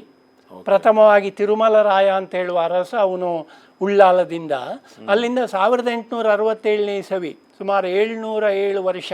ಆಗ 26 ಅರಸರ ಆಳ್ವಿಕೆ ಮಾಡಿದಂಥ ಹೆಸರುಗಳು ಸಿಗ್ತದೆ. ಅವರೆಲ್ಲ ಸಾಧನೆಗಳೆಲ್ಲ ನಮಗೆ ಗೊತ್ತಾಗುವುದಿಲ್ಲ. ಆ ಅರಸರು ಅಷ್ಟು ಆಳ್ವಿಕೆ ಮಾಡಿದರು ನೋಡಿ. ಆ ಅಷ್ಟು ಅರಸರು ಆಳ್ವಿಕೆ ಮಾಡಿದಂಥ ಅವಧಿಯಲ್ಲಿ ಪ್ರತಿಯೊಬ್ಬ ಅರಸನ ಹೆಸರುಗಳು ನಮಗೆ ಬೇರೆ ಬೇರೆ ಮೂಲದಿಂದ ಗೊತ್ತಾಗ್ತದೆ. ಆದರೆ ಅವರು ಹೇಗೆ ಪಟ್ಟಕ್ಕೆ ಬಂದರು, ಹೇಗೆ ಆಳ್ವಿಕೆ ಮಾಡಿದರು, ಯಾವ ರೀತಿಯಲ್ಲಿ ಅವರು ತಮ್ಮ ರಾಜಕೀಯ ಜೀವನವನ್ನು ನಡೆಸಿದರು, ಅವರ ಸಾಧನೆಗಳೇನು, ಬಹಳ ಸೂಕ್ಷ್ಮವಾದಂಥ ನಮಗೆ ವಿವರಗಳು ಸಿಗುವುದಿಲ್ಲ. ಆದರೆ ಒಟ್ಟಿನಲ್ಲಿ ನಾವು ಹೇಳಬಹುದು 1160ನೇ ಇಸವಿಯಿಂದ 1867ನೇ ಇಸವಿವರೆಗೆ ಸುಮಾರು 707 ವರ್ಷಗಳ ಕಾಲ 26 ಮಂದಿ ಅರಸರು ಆ ಚೌಟ ಪರಂಪರೆಯಲ್ಲಿ ಉಳ್ಳಾಲದಿಂದ, ನಂತರ ಪುತ್ತಿಗೆಯಿಂದ, ನಂತರ ಮೂಡುಬಿದಿರೆಯಿಂದ ಅವರ ಆಳ್ವಿಕೆಯನ್ನು ಮಾಡಿದರು ಅಂತ ಹೇಳಿ ಇದು ನಮಗೆ ಇತಿಹಾಸದ ದಾಖಲೆಗಳಿಂದ ಗೊತ್ತಾಗುವಂಥ ಅಂಶ ಇದು. ಸರ್, ಈಗ ನೀವು ಹೇಳಿದಾಗೆ ಉಳ್ಳಾಲದಿಂದ ಮೂಡುಬಿದಿರೆ ಪುತ್ತಿಗೆವರೆಗೆ ಅವರ ವಿಸ್ತಾರ ಇತ್ತು. ಈ ವಿಸ್ತಾರದ ಬಗ್ಗೆ ನೀವು ಹೇಳುದು ಅಂತಾದರೆ ಹೇಗೆ ಹೇಳ್ತೀರಿ ಸರ್? ಅದು ಮೂಡುಬಿದಿರೆಯ ವಿಸ್ತಾರ ಉಳ್ಳಾಲದವರೆಗಿತ್ತ, ಹೇಗೆ ಅದನ್ನು ಹೇಗೆ ಪರಿಗಣಿಸಬಹುದು? ನೋಡಿ, ಅವರ ಒಟ್ಟು ರಾಜ್ಯದ ವಿಸ್ತಾರ ಏನು ಅಂತ ನಾವು ಇವತ್ತು ಗಡಿಗಳನ್ನು ಗುರುತಿಸ್ಲಿಕ್ಕೆ ಆಗುವುದಿಲ್ಲ. ಆದರೆ ನಮಗೆ ಬೇರೆ ಬೇರೆ ಮಾಹಿತಿಯ ಮೂಲಕ ನಮಗೆ ಅವರ ರಾಜ್ಯದ ವಿಸ್ತಾರ ಗೊತ್ತಾಗ್ತದೆ. ಉದಾಹರಣೆಗೆ ನಮಗೆ ಬೇರೆ ಬೇರೆ ದಾಖಲೆಗಳ ಮೂಲಕ ಏನು ಗೊತ್ತಾಗ್ತದೆ ಅಂತ ಹೇಳಿದರೆ, ಅವರು 18 ಮಾಗಣೆಗಳು ಅಂತೇಳಿ ಅವರ ಕೈಯಲ್ಲಿತ್ತಂತೆ. ಮಾಗಣೆಗಳು ಅಂತ ಹೇಳಿದರೆ ಅದು ಆ ಕಾಲದ ಒಂದು ಆಡಳಿತದ ಘಟಕ. ಅದು ಇವತ್ತು ತಾಲೂಕು ಅಂತೆಲ್ಲ ನಾವು ಹೇಳ್ತೇವೆ ನೋಡಿ, ಆ ತಾಲೂಕಿನಷ್ಟು ದೊಡ್ಡದಲ್ಲ. ಆ ಕಾಲದಲ್ಲಿ 18 ಮಾಗಣೆಗಳಲ್ಲಿ ಅವರ ಕೈಯಲ್ಲಿತ್ತು. ಆ 18 ಮಾಗಣೆಗಳಲ್ಲಿ 77 ಗ್ರಾಮಗಳಿದ್ದವು. 18 ಮಾಗಣೆಯಲ್ಲಿ 77 ಗ್ರಾಮಗಳಿದ್ದವು. 77 ಗ್ರಾಮಗಳಿರುವಂತಹ 18 ಮಾಗಣೆ ಪ್ರದೇಶವು ಅವರ ಆಳ್ವಿಕೆಯಲ್ಲಿತ್ತು ಅಂತ ಹೇಳಿ. ಇದು ಆರಂಭದಲ್ಲೇ ಇಷ್ಟಿತ್ತು ಅಂತ ಹೇಳುವ ಪ್ರಶ್ನೆ ಬರಬಹುದು. ನಾನು ಈಗಾಗಲೇ ಹೇಳಿದೆ, ಆರಂಭದ ಹಂತದಲ್ಲಿ ಅವರಷ್ಟು ಪ್ರಬಲ ಇರಲಿಲ್ಲ ಅಂತೇಳಿ. ಅವರು ಉಳ್ಳಾಲದಿಂದ ಆಳ್ವಿಕೆ ಮಾಡಿದಂಥ ಸಂದರ್ಭದಲ್ಲಿ ಆರಂಭದಲ್ಲಿ ಅವರ ಕೈಯಲ್ಲಿದ್ದದ್ದು 6 ಮಾಗಣೆಗಳು ಮಾತ್ರ. 6 ಮಾಗಣೆಗಳು ಅವರ ಕೈಯಲ್ಲಿದ್ದುವು. ಸುಮಾರು 16 ಗ್ರಾಮಗಳು 6 ಮಾಗಣೆಯಲ್ಲಿದ್ದವು. ಆಮೇಲೆ ಪುತ್ತಿಗೆಗೆ ಬಂದ ನಂತರ ಸುಮಾರು 8 ಮಾಗಣೆಗಳ ಮೇಲೆ, ಅನೇಕ ಗ್ರಾಮಗಳು ಸೇರಿದಂಥ 8 ಮಾಗಣೆಗಳ ಮೇಲೆ ಅವರ ಅಧಿಕಾರ ಬರ್ತದೆ ನೋಡಿ. ಅಲ್ಲಿ 6, 8, 14 ಆಯಿತು. ಆಮೇಲೆ 3 ಮಾಗಣೆಗಳು ನಂತರ ಬರ್ತದೆ. ಸುಮಾರು 1410ನೇ ಇಸವಿಯಲ್ಲಿ ಮೂರು ಮಗನೇ ಆಮೇಲೆ ಆಮೇಲೆ ಆ್ಯಡ್ ಆಗ್ತದೆ. ಬಂಗಾರಸರು ಅಂತ ಹೇಳಿರ್ತಾರೆ, ಅವರಿಗೆ ಇವರು ಸೈನ್ಯದ ಸಹಾಯ ಮಾಡ್ತಾರೆ, ಅದಕ್ಕೊಂದು ಪ್ರತಿಫಲವಾಗಿ ಅವರು 3 ಮಗಣೆಗಳನ್ನು ಕೊಡ್ತಾರೆ. ಆಮೇಲೆ ಕೊನೆಯಲ್ಲಿ ಕೆಳದಿಯ ವೆಂಕಟಪ್ಪ ನಾಯಕ ಅವನಿಗೆ ಯಾವುದೋ ಸಂದರ್ಭದಲ್ಲಿ ಅವನ ಜೊತೆಯಲ್ಲೆಲ್ಲ ಇವರು ಅಡ್ಡಾಡ್ತಾರೆ, ಆಗ 1 ಮಾಗಣೆಯನ್ನು ಅವರಿಗೆ ಕೊಡ್ತಾರೆ. ಸೊ ಈ ರೀತಿಯಲ್ಲಿ 6, 8, ಆಮೇಲೆ 3, ಆಮೇಲೆ 1, ಬಹುಶಃ 18 ಆಯಿತು ಅಂತ ಕಾಡುತ್ತೆ. ನನ್ನ ಲೆಕ್ಕದಲ್ಲಿ ಸ್ವಲ್ಪ ಹಿಂದೆ ಏನೇ ಇರಲಿ, ಅದು ಹಿಂದೆ ಮುಂದೆ ಆದರೂ ಕೂಡ ಒಟ್ಟು 18 ಮಾಗಣೆಗಳಲ್ಲಿ 77 ಗ್ರಾಮಗಳಿಂದ ಸೇರಿದಂತ ಅದನ್ನು ಆಳ್ವಿಕೆ ಮಾಡ್ತಾ ಇದ್ರು. ನೋಡಿ, ಅಲ್ಲಿ ಒಂದು ಸ್ಪಷ್ಟೀಕರಣ ನಾನು ಹೇಳಬೇಕು, ನಮಗೆ ಸಂಶಯ ಬರ್ತದೆ. ಹಾಗಾದರೆ ಈಗಿನ ಒಂದು ಈ ಜಿಲ್ಲೆಯ ಪ್ರದೇಶದಲ್ಲಿ ಅವ್ರದ್ದು ಯಾವ್ಯಾವುದೆಲ್ಲ ಇದ್ದಿರಬಹುದು ಅಂತೇಳಿ ನೋಡಿ. ಉಳ್ಳಾಲ ತಾಲೂಕಿನಲ್ಲಿ ಅವರ ಆಳ್ವಿಕೆ ಇತ್ತು, ಮಂಗಳೂರು ತಾಲೂಕಿನ ಪ್ರದೇಶ ಇತ್ತು, ಬಂಟ್ವಾಳ ತಾಲೂಕಿನ ಪ್ರದೇಶ ಇತ್ತು, ಮೂಡುಬಿದಿರೆ ಹೇಗೂ ಇತ್ತು, ಕಾರ್ಕಳ ತಾಲೂಕಿನ ಪ್ರದೇಶ ಇತ್ತು, ಆಮೇಲೆ ಕಾಪು ತಾಲೂಕಿನ ಪ್ರದೇಶ ಇತ್ತು. ಹೀಗೆ ನಮ್ಮ ಈಗಿನ ತಾಲೂಕುಗಳಿದ್ದಾವೆ ನೋಡಿ, ಇಡೀ ತಾಲೂಕುಗಳೆಲ್ಲ ಆ ತಾಲೂಕಿನ ಬಂಟ್ವಾಳ ಇತ್ಯಾದಿ ಮಂಗಳೂರು ಹೀಗೆಲ್ಲ ತಾಲೂಕು ಹೇಳಿದೆ ನೋಡಿ, ಕಾರ್ಕಳ ಎಲ್ಲ ಆ ತಾಲೂಕುಗಳಲ್ಲಿರುವ ಬೇರೆ ಬೇರೆ ಪ್ರದೇಶಗಳು ಮಾಗಣೆಗಳ ರೂಪದಲ್ಲಿ, ಗ್ರಾಮಗಳ ರೂಪದಲ್ಲಿ ಇವರ ಕೈಯಲ್ಲಿ, ಇವರ ಆಡಳಿತದಲ್ಲಿ ಅದು ಬಂದಿತ್ತು ಅಂತ ಹೇಳಿ. ಈ ರೀತಿ ಇದು ವ್ಯಾಪ್ತಿ. ಅಂದ್ರೆ ಆಗಿನ ಕಾಲಕ್ಕೆ ನೋಡಿದ್ರೆ ಅದೇನು ಸಣ್ಣ ವ್ಯಾಪ್ತಿ ಅಲ್ಲ, ಬಹಳ ಒಂದು ವಿಸ್ತಾರವಾದ ಆ ಕಾಲದಲ್ಲಿ ಒಂದು ಆಳ್ವಿಕೆಯನ್ನು ಅವರು ಬೇರೆ ಬೇರೆ ಹಂತಗಳಲ್ಲಿ ಅದನ್ನು ವಿಸ್ತರಿಸ್ತಾ ಹೋದರು. ಅದು ಹೇಗೆ ವಿಸ್ತರಿಸಿದ್ರು ನಮಗೆ ಗೊತ್ತಿಲ್ಲ. ಇಷ್ಟು ದೊಡ್ಡ ಒಂದು ಪ್ರದೇಶವನ್ನು ಅವರು ಆಳಿದ್ರು ಅಂತ ಹೇಳಿದ ಅವರ ಪ್ರದೇಶದ ಬಗ್ಗೆ ಇರುವಂತ ಮಾಹಿತಿ. ಹೌದೌದು ಸರ್. ಇದರಲ್ಲಿ ಪ್ರಮುಖರಾಗಿರುವಂತ ಅರಸುಗಳು ಯಾರ್ಯಾರಿದ್ರು ಸರ್? ಈಗ ಮೂಡುಬಿದಿರೆ ಚೌಟರ ಇದರಲ್ಲಿ ಮಾತಾಡೋದು ಅಂತಾದ್ರೆ ಪ್ರಮುಖ ಅರಸರು, ಅದು ಅವರದ್ದು ಏನಾದ್ರೆ ಒಂದು ಒಳ್ಳೆಯ ಒಂದು ಕಾರ್ಯವೈಖರಿಗಳು ಅವರು ಮಾಡಿದ್ದು ಯಾವುದಾದ್ರೂ ದಾಖಲೆಯಲ್ಲಿ ಬಂದಿದೆ? 26 ಅರಸರ ಹೆಸರುಗಳನ್ನು ನಾವು ತಗೊಳ್ಳುವಾಗ ಅದರಲ್ಲಿ 26 ಅರಸರು ಅವರವರ ಒಂದು ಕೆಲಸಗಳನ್ನು ಅವರು ಮಿತಿಯವಾಗಿ ಅವರು ಮಾಡಿದ್ದಾರೆ. ಆದ್ರೆ ನಾವು ಇರಿಸಿಕೊಳ್ಳೇಬೇಕಾದಂತ ಅರಸರು ಅಂತ ಇದ್ದಾರೆ ನೋಡಿ. ಅದು ಯಾರು ಅಂತ ನಾವು ನೋಡಿದ್ರೆ ಅದರಲ್ಲಿ ಫಸ್ಟಿನ ಅರಸ ಬರ್ತಾನೆ ತಿರುಮಲ ರಾಯ ಅಂತ ನೋಡಿ. ನಾವು ಯಾವಾಗಲೂ ಒಂದು ರಾಜಮನೆತನದ ಇತಿಹಾಸವನ್ನು ಹೇಳುವಾಗ ನಾವು ಆರಂಭ ಮಾಡೋದು ಇದರ ರಾಜಮನೆತನವನ್ನು ಸ್ಥಾಪನೆ ಮಾಡಿದವ ಯಾರು ಅಂತ, ತಿರುಮಲ ರಾಯ ಅಂತ. ಅವರು ಉಳ್ಳಾಲದಿಂದ ಆಳ್ತಾ ಇದ್ದದ್ದು. ಆಮೇಲೆ ಚೆನ್ನರಾಯ ಚೌಟ ಅಂತ ಬರ್ತಾನೆ ಅವನ ನಂತರ. ಅವನ ವಿಶೇಷತೆ ಏನು ಅಂತ ಹೇಳಿದ್ರೆ ಆ ಉಳ್ಳಾಲದಿಂದ ಮೂಡುಬಿದಿರೆಗೆ ಸ್ಥಳಾಂತರ ಮಾಡ್ತಾನೆ ನೋಡಿ ಅವನ ಆಳ್ವಿಕೆಯನ್ನು. ಅದನ್ನು ಮಾಡಿದವ ಅವನು ಚೆನ್ನರಾಯ. ಅವನನ್ನು ನಾವು ನೆನಪಿಸಿಕೊಳ್ಳಬೇಕಾಗ್ತದೆ. ಆಮೇಲೆ ಇನ್ನೊಬ್ಬ ನೆನಪಿಸಿಕೊಳ್ಳಬೇಕಾದಂಥ ಅರಸ ಅಂತ ಹೇಳಿದ್ರೆ ಆತ ಬಹುಶಃ ದೇವಸ್ಥಾನವನ್ನು ಕಟ್ಟಿದವ. ನಮ್ಮ ಅಲ್ಲಿ ಪುತ್ತಿಗೆಯಲ್ಲಿ ಅವರ ಸೀಮೆ ದೇವಸ್ಥಾನ ಉಂಟು, ಅದರ ಬಗ್ಗೆ ನಾವು ಮುಂದೆ ಮಾತಾಡಬಹುದು. ಅದನ್ನು ರಚನೆ ಮಾಡಿದಂಥ ಅರಸ ಅವನು ಕೂಡ ತಿರುಮಲ ರಾಯ ಅಂತಲೇ ಅವನ ಹೆಸರು ಕೂಡ. ಆ ಅರಸನನ್ನು ನಾವು ನೆನಪಿಟ್ಟುಕೊಳ್ಬೇಕಾಗ್ತದೆ. ಆಮೇಲೆ ಬಂಗರಿಗೆ ಯುದ್ಧದಲ್ಲಿ ಸಹಾಯ ಮಾಡಿದಂಥ ಅರಸ. ಯಾಕೆ ಅಂತ ಹೇಳಿದರೆ ಬಂಗರು ಕೂಡ ಪ್ರಬಲರೇ. ಅವರು ಸೋಲುವಂಥ ಹಂತದಲ್ಲಿ ತನ್ನ ಸೈನ್ಯವನ್ನು ತೆಗೆದುಕೊಂಡು ಹೋಗಿ 1410ನೇ ಇಸವಿಯಲ್ಲಿ ಅವರಿಗೆ ಸಹಾಯ ಮಾಡಿದ್ದಾನೆ ನೋಡಿ. ಆ ಅರಸ, ಅವನ ಹೆಸರು ನನಗೀಗ ನೆನಪು ಬರ್ತಾ ಇಲ್ಲ, ಅವನನ್ನು ನಾವಿಲ್ಲಿ ನೆನಪಿಸಿಕೊಳ್ಳಬೇಕು. ಆಮೇಲೆ ಹೀಗೆ ಬೇರೆ ಬೇರೆ ವಿಜಯನಗರಕ್ಕೆ ಒಬ್ಬ ಅರಸ ಹೋಗಿದ್ದಾನೆ. ಅವನು ವಿಜಯನಗರಕ್ಕೆ ಹೋಗಿ ಬಂದದ್ರಿಂದ ನಮ್ಮ ಮೂಡುಬಿದಿರೆಯಲ್ಲಿ ಅನೇಕ ಧಾರ್ಮಿಕವಾದ ಸಾಮಾಜಿಕ ಸಾಂಸ್ಕೃತಿಕ ಬದಲಾವಣೆಗಳಾಗಿದ್ದಾವೆ. ಆ ಅರಸ ತಿರುಮಲ ರಾಯನೇ ಅವನು ಪುನಃ ಬರುವುದು ನೆಕ್ಸ್ಟ್. ಅವನನ್ನು ನಾವು ನೆನಪಿಸಿಕೊಳ್ಳಬೇಕಾಗ್ತದೆ. ಆಮೇಲೆ ಅಬ್ಬಕ್ಕ ದೇವಿ ನಾವು ಬಿಡುವ ಹಾಗೇ ಇಲ್ಲ. ಸಾಮಾನ್ಯವಾಗಿ ನಾವು ಹೇಳೋ ಉಳ್ಳಾಲದ ಅಬ್ಬಕ್ಕ ದೇವಿ ಅಂತ ಹೇಳ್ತೇವೆ. ಆದರೆ ಇಲ್ಲಿ ಒಂದು ಮಾತನ್ನು ನಾನು ಸ್ಪಷ್ಟವಾಗಿ ಹೇಳಬೇಕು. ಅಬ್ಬಕ್ಕ ದೇವಿ ಉಳ್ಳಾಲದಲ್ಲಿ ಅಂತೇಳಿ ಯಾಕೆ ಹೆಚ್ಚು ಪ್ರಚಾರಕ್ಕೆ ಬಂದರು ಅಂತ ಹೇಳಿದರೆ, ಅಬ್ಬಕ್ಕ ದೇವಿ ಬಹಳ ಮಂದಿ ಇದ್ದರು, ಅದನ್ನೆಲ್ಲ ನಾವು ಮೊದಲೇ ಮಾತಾಡಿದ್ದೇವೆ. ಯಾಕೆ ಹೆಚ್ಚು ಪ್ರಭಾವಕ್ಕೆ ಬಂದರು ಅಂತ ಹೇಳಿದರೆ ಆ 2 ರಾಣಿಯರು ಪೋರ್ಚುಗೀಸರ ವಿರುದ್ಧ ಮಾಡಿದಂಥ ಯುದ್ಧದಿಂದಾಗಿ ಉಳ್ಳಾಲದಲ್ಲಿ ಮಾಡಿದ್ರಿಂದ. ಆದರೆ ಪ್ರಥಮ ಅಬ್ಬಕ್ಕ ದೇವಿ ಇದ್ದಾಳೆ ನೋಡಿ, ಆಕೆ ಅವಳು 1544ರಿಂದ 1584ರವರೆಗೆ ಆಳಿರಬಹುದು ಅಂತ ಒಂದು ಕೆಲವು ದಾಖಲೆಗಳಿಂದ ಹೇಳ್ತಾರೆ. ಇಲ್ಲಿ ಒಂದು ವಿಶೇಷ ನಾನು ಹೇಳಬೇಕು, ಆಕೆ ಮೂಡುಬಿದಿರೆಯಿಂದ ಕೂಡ ಆಳ್ವಿಕೆ ನಡೆಸಿದ್ದಾಳೆ, ಕೇವಲ ಉಳ್ಳಾಲದಿಂದ ಅಲ್ಲ. ಹೇಗೆ ಕೇಳ್ತೀರಿ ಅಂತ ಹೇಳುವ ಇದಕ್ಕೆ ನಾವು ಉತ್ತರ ಕೊಡಬೇಕು. 2 ಶಾಸನಗಳು, ಶಾಸನ ಅಂದರೆ ನಿಮಗೆ ಗೊತ್ತಿರಬಹುದು, ಬರೆದಂಥದ್ದು 2 ತಾಮ್ರ ಶಾಸನಗಳು, ಈ ತಾಮ್ರ ಪತ್ರದಲ್ಲಿ ಬರೆದಂಥ ಶಾಸನಗಳು. ಒಂದು 1571ನೇ ಇಸವಿಯದ್ದು, ಅದರಲ್ಲಿ ಏನು ಬರ್ತದೆ ಅಂತ ಹೇಳಿದರೆ, ಆಕೆ ಈ ಮೂಡುಬಿದಿರೆ ಪರಿಸರದಲ್ಲಿ ಮಿಜಾರು ಮಾಗಣೆಯಲ್ಲಿ ಅನೇಕ ಗ್ರಾಮಗಳನ್ನು ಗುರುಬಸದಿಗೆ ದಾನವಾಗಿ ಕೊಡ್ತಾಳೆ. ಈಗ ಮಿಜಾರು ಮಾಗಣೆಯಲ್ಲಿ ಅವರು ದಾನ ಕೊಡಬೇಕಾದ್ರೆ ಈ ಪ್ರದೇಶದ ಅರಸರು ಇರಬೇಕು ನೋಡಿ, ಇಲ್ಲಿ ಆಳ್ತಾ ಇದ್ದಿರಬೇಕು. ಅದು 1571. ಆಮೇಲೆ ಅದೇ ಅಬ್ಬಕ್ಕ ದೇವಿಯ ಇನ್ನೊಂದು ಶಾಸನ ಬರ್ತದೆ 1574ನೇ ಇಸವಿಯದ್ದು. ಆ ಶಾಸನ ಈಗ ಧರ್ಮಸ್ಥಳದ ಮಂಜೂಷಾ ಮ್ಯೂಸಿಯಂನಲ್ಲಿ ಉಂಟು, ತಾಮ್ರ ಶಾಸನ. ಅದರಲ್ಲಿ ಏನು ಬರ್ತದೆ ಅಂತ ಹೇಳಿದರೆ, ಮೂಡುಬಿದಿರೆ ಪ್ರದೇಶದಲ್ಲಿ 2 ಸಮುದಾಯದ ನಡುವೆ ಒಂದು ಜಗಳ ಮನಸ್ತಾಪ ಬಂದಾಗ ಅದನ್ನು ಆಕೆ ಪರಿಹರಿಸಿದಂಥ ಘಟನೆ ಅಲ್ಲಿ ಬರ್ತದೆ. ಅಂದರೆ ಆಕೆ ಮೂಡುಬಿದಿರೆಯಲ್ಲಿ ಬಿದಿರೆಯ ಅಬ್ಬಕ್ಕ ದೇವಿಯರು ಅಂತ ಅದರಲ್ಲಿ ಬರ್ತದೆ. ಹೀಗೆ ಅಬ್ಬಕ್ಕ ದೇವಿ ಕೂಡ ನಾವಿಲ್ಲಿ ವಿಶೇಷವಾಗಿ ನೆನಪಿಸಿಕೊಳ್ಬೇಕಾದಂಥ ಒಬ್ಬ ರಾಣಿ. ಆಮೇಲೆ ಭೋಜರಾಯ ಅಂತ 3ನೇ ಭೋಜರಾಯನೇನ ಇರಬೇಕು, ಅವನು ಪುತ್ತಿಗೆಯಿಂದ ಮೂಡುಬಿದಿರೆಗೆ ಸ್ಥಳಾಂತರ ಮಾಡಿದವ. ಹೀಗೆ ಬಹಳ ಅರಸರು ಇಲ್ಲಿ ನೋಡಿ, ನಾವು ಅರಸರು ಅಂತ ಹೇಳುವಾಗ ಅವರು ಯುದ್ಧ ಮಾಡಿದ್ದು ಇದೆಲ್ಲ ಬರುವುದಿಲ್ಲ ಇಲ್ಲಿ. ಅದು ಒಳ್ಳೆಯದ ಅಥವಾ ಎಂಥದ್ದು ಅಂತ ಗೊತ್ತಿಲ್ಲ ನನಗೆ. ಈ ತುಳುನಾಡಿನ ಅರಸರು ಯುದ್ಧಗಳನ್ನು ಮಾಡಿದಂಥದ್ದು ಅಧಿಕೃತವಾದ ದಾಖಲೆಗಳಲ್ಲಿ ನಮಗೆ ಹೆಚ್ಚು ಗೊತ್ತಾಗುವುದಿಲ್ಲ. ಈ ಕಥೆಗಳಲ್ಲೆಲ್ಲ ಬರ್ತದೆ, ಆದರೆ ಅಧಿಕೃತವಾದ ಶಾಸನ ಇದರಲ್ಲಿ ಬರುವುದಿಲ್ಲ.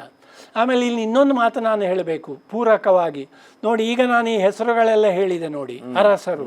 ಇದರಲ್ಲಿ ಇಲ್ಲದ ಅರಸರು ಕೆಲವರಿದ್ದಾರೆ, ಅವರು ಶಾಸನದಲ್ಲಿ ಬರುವುದು, ಶಿಲಾಶಾಸನಗಳಲ್ಲಿ, ತಾಮ್ರ ಶಾಸನಗಳಲ್ಲಿ ನೋಡಿ. 26 ಅರಸರು ಹೇಳಿದೆ. ಆ 26 ಅರಸರು ಆ ಪಾರಂಪರಿಕ ಆಧಾರಗಳಲ್ಲಿ ಬಂದದ್ದು, ಕೈಫಿಯತ್ತು, ಗಣಪತಿರಾವ್ ಐಗಳ ಅದರಲ್ಲಿ ಎಲ್ಲ.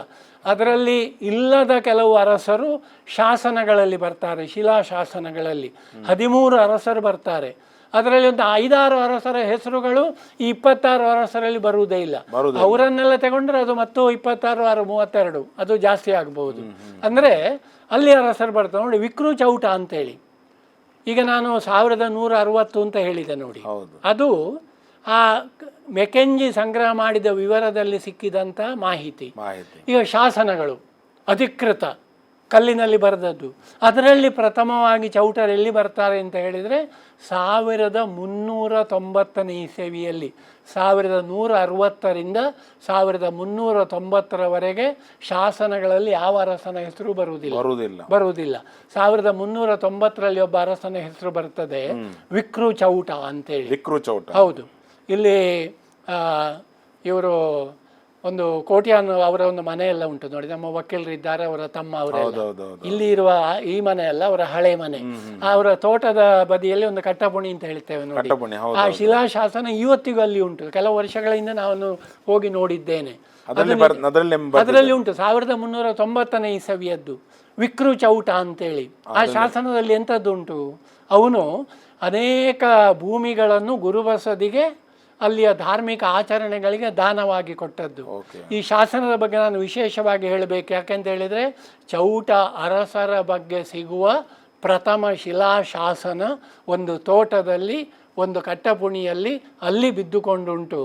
ಅದನ್ನು ರಕ್ಷಣೆ ಮಾಡುವಂಥ ಕೆಲಸ ಅದು ಈ ಚೌಟ ಅರಸರದು ಅಂತೇಳಿ ನಾನು ಹೇಳುವುದಿಲ್ಲ. ಮೂಡುಬಿದಿರೆ ಇತಿಹಾಸ ಸಂಸ್ಕೃತಿಯ ಬಗ್ಗೆ ಆಸಕ್ತರಿರುವ ಎಲ್ಲರದು ಅಂತ ನಾನು ಹೇಳ್ತಾ ಇದ್ದೇನೆ. ಬಹುಶಃ ಮುಂದೆ ಈ ಒಂದು ನಮ್ಮ ಈ ಒಂದು ಕಾರ್ಯಕ್ರಮದಿಂದಾಗಿ ಕೆಲವರು ಅದರ ರಕ್ಷಣೆಗೆ ಪ್ರಯತ್ನ ಮಾಡಬಹುದು ಅಂತ ನಾವು ಅದರ ಬಗ್ಗೆ ಪ್ರಯತ್ನ ಗ್ಯಾರಂಟಿ ಮಾಡುವ. ಸರ್, ಈಗ ನೀವು ಇದನ್ನು ಹೇಳುವಾಗ ತುಂಬ ಮೈ ಜುಮ್ ಅನಿಸ್ತದೆ ಸರ್. ಉಳ್ಳಾಲದಿಂದ ಮೂಡುಬಿದಿರೆವರೆಗೆ ಇದು ವಿಸ್ತಾರ ಆಗಿದೆ ಅಂತ ನೀವು ಆಗಲೇ ಮಾತಾಡಿಕೊಂಡು ಹೇಳಿದ್ದೀರಿ. ಸರ್, ಉಳ್ಳಾಲದಲ್ಲಿದ್ದ ಅರಮನೆಯನ್ನು ಮೂಡುಬಿದಿರೆವರೆಗೆ ತರುವಂಥ ಪರಿಸ್ಥಿತಿ ಯಾಕೆ ಬಂತು ಸರ್? ಅಂದರೆ ಯಾಕೆ ಮೂಡುಬಿದಿರೆ ಅವರು ಇದನ್ನು ಈಗ ಪುತ್ತಿಗೆ ಸೋಮನಾಥೇಶ್ವರ ದೇವಸ್ಥಾನ ಆಗಿರಲಿ ಅಥವಾ ಅಲ್ಲಿದ್ದು ಈಗ ನೀವು ಹೇಳಿದಾಗೆ ಆ ಉಳ್ಳಾಲದಿಂದ ಮೂಡುಬಿದಿರೆವರೆಗೆ ಆ ವಿಸ್ತಾರದ ಬಗ್ಗೆ ಮಾತಾಡೋದಂತಾದ್ರೆ ಏನು ಹೇಳ್ತೀರಿ ಸರ್? ಅದು ಯಾಕೆ ಅಷ್ಟು ದೊಡ್ಡ ಮಟ್ಟದಲ್ಲಿ ಎಕ್ಸ್ಟೆಂಡ್ ಆಯ್ತು? ಅಂದ್ರೆ ಅದು ನಾನು ಹೇಳಿದಾಗ ಅದು ಕೂಡ ನೀವು ಹೇಳಿದ್ರೆ ಅರಮನೆ ಕೂಡ ಅವರು ಇಲ್ಲಿಗೆ ಶಿಫ್ಟ್ ಮಾಡಿದ್ರು ಅಂತ ಹೇಳಿದ್ರು. ಸ್ವಲ್ಪ ನಾವು ಈ ಅಧಿಕೃತ ಆಧಾರಗಳಿಂದ ಅಲ್ಲ, ಬೇರೆ ಬೇರೆ ಮಾಹಿತಿಗಳಿಂದ ಬಂದ ಆಧಾರಗಳಿಂದ ನಾವು ಹೇಳ್ಬೋದು. ನಿಜ ನಿಜ. ನೋಡಿ, 1160ರಲ್ಲಿ ಅವನು ತಿರುಮಲ ರಾಯರಸ ಅಲ್ಲಿ ಆಳ್ತಾ ಇದ್ದ. ಅವನ ನಂತರ ಅವನ ಅಳಿಯ ಇರ್ಬೋದು, ಅವರು ಚನ್ನರಾಯರಸ ಅವನು ಪಟ್ಟಕ್ಕೆ ಬರ್ತಾನೆ. ಅವನು ಪಟ್ಟಕ್ಕೆ ಬಂದಾಗ ಒಂದು ಘಟನೆ ನಡೆಯುತ್ತದೆ. ಪುತ್ತಿಗೆಗೆ ಯಾಕೆ ಸ್ಥಳಾಂತರ ಮಾಡಿದರು ಅಂತೇಳಿ ಅಂತ. ಹೌದು. ಅದೊಂದು ಘಟನೆ ಬರ್ತದೆ ಅಲ್ಲಿ. ಕತೆ ಅದರಲ್ಲಿ ಸ್ವಲ್ಪ ಮಟ್ಟಿನ ಸತ್ಯ ಇರಬಹುದು. ಅಲ್ಲಿ ಏನು ಬರ್ತದೆ ಅಂತ ಹೇಳಿದ್ರೆ, ಆ ಚೆನ್ನರಾಯ ಚೌಟನಿಗೆ ಒಬ್ಬ ಅಳಿಯ ಇರ್ತಾನೆ, ವರದಯ್ಯ ಅಂತೇಳಿ. ಆ ವರದಯ್ಯ ಯಾವುದೋ ಕಾರಣಕ್ಕಾಗಿ ಸುರಾಲು ತೊಳಹರು ಅಂತೇಳಿ ಅಲ್ಲಿಗೆ ಹೋಗಿರ್ತಾನೆ. ಅಲ್ಲಿಂದ ಹೋದವ ಅವನು ಬರ್ತಾ ಇರ್ತಾನೆ. ಬರುವಾಗ ಈಗ ಪುತ್ತಿಗೆಯಲ್ಲಿ ಅಲ್ಲಿರುವ ಒಂದು ಗುಡ್ಡದಲ್ಲಿ ಅವನು ಬರುವ ಸಂದರ್ಭದಲ್ಲಿ ಒಂದು ಕಾಸರ್ಕನ ಮರ ಅಂತ ನಾವು ಹೇಳ್ತೇವೆ ನೋಡಿ, ಕಾಯರ್ ಅಂತೇಳಿ, ಆ ಮರದ ಅಡಿಯಲ್ಲಿ ಅವನು ವಿಶ್ರಾಂತಿ ತಗೊಳ್ತಾನೆ. ಆಗ ಏನಾಗ್ತದೆ, ಕಾಯರಿನ ಮರದಿಂದ ಒಂದು ಕಾಯರಿನ ಹಣ್ಣು ಕೆಳಗೆ ಬಿರ್ತದೆ. ಆ ಬಿದ್ದಂತಹ ಹಣ್ಣಿನಿಂದ ಒಂದು ರಸ ಅವನ ಬಾಯಿಗೆ ಬೀಳ್ತದಂತೆ. ಅವನಿಗೆ ಆಶ್ಚರ್ಯ ಯಾಕಾಯ್ತು ಅಂತ ಹೇಳಿದ್ರೆ, ಆ ರಸ ಸಿಹಿ ಇತ್ತಂತೆ. ಈಗ ಕಾಯರ ಮರದ ಇದು ಕಹಿ ಇರಬೇಕು, ಅದರ ರಸ ಸಿಹಿ ಉಂಟು ಅಂದ್ರೆ ಅರ್ಥ ಎಂತದ್ದು, ಏನೋ ಒಂದು ವಿಶೇಷ ಉಂಟು ಈ ಜಾಗದಲ್ಲಿ ಅಂತೇಳಿ. ಅದನ್ನು ಅರ್ಥ ಮಾಡಿಕೊಂಡು ಆ ಊರಿನ ಜನರನ್ನೆಲ್ಲ ಸ್ವಲ್ಪ ಸೇರಿಸಿಕೊಂಡು ಆ ಕಾಯರ ಮರ ಇದ್ದಂತ ಜಾಗದಲ್ಲಿ ಅಗದ ಅಂತ ಅವನು. ಆ ಅಗಿವಾಗ ಏನಾಯ್ತು, ಹೌದು, ಅಲ್ಲಿ ಏನಾಯ್ತು ಅಂತ ಹೇಳಿದ್ರೆ, ಅಲ್ಲಿ 16 ಕೊಪ್ಪರಿಗೆ ಅವನಿಗೆ ಸಂಪತ್ತು ಅಲ್ಲಿ ಸಿಕ್ಕಿತಂತೆ. ಇಂದಿನವರು ಯಾರೋ ಹೂಳಿಟ್ಟದ್ದು ಇದೆಲ್ಲ ಘಟನೆ ಪಾರಂಪರಿಕ ಮೌಖಿಕವಾಗಿ ಬಂದಂಥದ್ದು. ಆ 16 ಕೊಪ್ಪರಿಗಳಲ್ಲಿ ಅಲ್ಲಿ ಸಂಪತ್ತು ಸಿಕ್ಕಿತಂತೆ. ಅಷ್ಟಾಗುವಾಗ ಅವನ ಮಾವ ಅಲ್ಲಿ ಅರಸ ಇರ್ತಾನೆ ನೋಡಿ, ಹೌದು, ಅವನು ಇಲ್ಲಿಗೆ ಬರ್ತಾನೆ ಉಳ್ಳಾಲದಿಂದ. ಬಂದು ಇದನ್ನು ನೋಡಿ ಅವನಿಗೆ ಬಹಳ ಸಂತೋಷ ಆಗ್ತದೆ. ಯಾಕೆಂದರೆ ಅಲ್ಲಿ ಇಷ್ಟು ಸಂಪತ್ತೆಲ್ಲ ಇರಲಿಲ್ಲ. ಆದ್ದರಿಂದ ಇದು ನನ್ನ ರಾಜಧಾನಿ ಮಾಡಲಿಕ್ಕೆ ಯೋಗ್ಯವಾದ ಸ್ಥಳ ಅಂತ ಹೇಳಿಕೊಂಡು ಅಲ್ಲಿ ಅರಮನೆಯನ್ನು ಕಟ್ಟಿ ಅಲ್ಲಿಂದ ಸುಮಾರು 1200ನೇ ಇಸವಿಗೆ ಹೊತ್ತಿಗಿರಬಹುದು ಇಲ್ಲಿಗೆ ಸ್ಥಳಾಂತರ ಮಾಡ್ತಾನೆ. ಆಮೇಲೆ ಆ ಅರಮನೆಗೆ ಒಂದು ಒಳ್ಳೆಯ ಹೆಸರು ಕೊಟ್ಟಿದ್ದಾರೆ ಅವರು, ಕಾಯರ್ ಮಂಜ ಅರಮನೆ ಅಂತೇಳಿ. ಇವತ್ತಿಗೆ ಕೂಡ ಚೌಟರ ಅನೇಕ ಕಟ್ಟಡಗಳಿಗೆ ಅವರು ಕಾಯರ್ ಮಂಜ ಸಂಕೀರ್ಣ ಮಂಗಳೂರಲ್ಲಿ ಕೂಡ ಉಂಟು. ಅದರ ಹಿನ್ನೆಲೆ ಏನು ಅಂತ ಹೇಳಿದ್ರೆ, ಅವರು ಪುತ್ತಿಗೆಯಲ್ಲಿ ಕಟ್ಟಿದಂಥ ಅರಮನೆಗೆ ಕಾಯರ ಮಂಜ ಅರಮನೆ ಅಂತ ಹೆಸರಿಟ್ರು. ಕಾಯರ ಮಂಜದ ಎಂಥದ್ದು, ಕಾಯರ ನಿಮಗೆ ಗೊತ್ತುಂಟು, ಕಾಸರ್ಕ. ಮಂಜು ಅಂತ ಹೇಳಿದರೆ ಅದಕ್ಕೆ ನಾನು ಕನ್ನಡ ಡಿಕ್ಷನರಿಯಲ್ಲಿ ಕಂಡುಕೊಂಡಂಥ ಒಂದು, ಯಾಕೆಂದರೆ ಒಂದೇ ಪದಕ್ಕೆ ಬೇರೆ ಬೇರೆ ಅರ್ಥ ಇರ್ತದೆ. ನಮಗೆ ಗೊತ್ತಿರುವ ಅರ್ಥದಲ್ಲಿ ನಾವು ಅದನ್ನು ಅರ್ಥ ಮಾಡಿಕೊಳ್ತೇವೆ. ಇಲ್ಲಿ ಏನಾಗಿದೆ ಅಂದರೆ, ಮಂಜು ಅಂತ ಹೇಳಿದರೆ ಅದಕ್ಕೆ ಬೇರೆ ಬೇರೆ ಅರ್ಥ ಉಂಟು. ಅದು ಸುಂದರವಾದ, ಮನೋಹರವಾದ ಅಂತ ಹೇಳುವಂಥ ಅರ್ಥ ಉಂಟು. ಆದ್ದರಿಂದ ಸುಂದರವಾದಂತಹ, ಮನೋಹರವಾದಂತಹ ಕಾಯರ ಮರ ಇದ್ದಂಥ ಈ ಜಾಗದಲ್ಲಿರುವಂಥ ಅರಮನೆ ಅಂತ ಅವರ ಹೆಸರು ಕೊಟ್ಟಿರ್ಬೋದು, ಕಾಯರ ಮಂಜ ಅರಮನೆ ಅಂತೇಳಿ. ಇದು ಸುಮಾರು 1200ನೇ ಇಸವಿಯ ಹೊತ್ತಿಗೆ ಅಲ್ಲಿ ಅರಮನೆ ನಿರ್ಮಾಣ ಆಗಿರಬೇಕು. ಆಮೇಲೆ ಅಲ್ಲಿ ವಿಸ್ತಾರ ಮಾಡ್ತಾನೆ ಅವನು.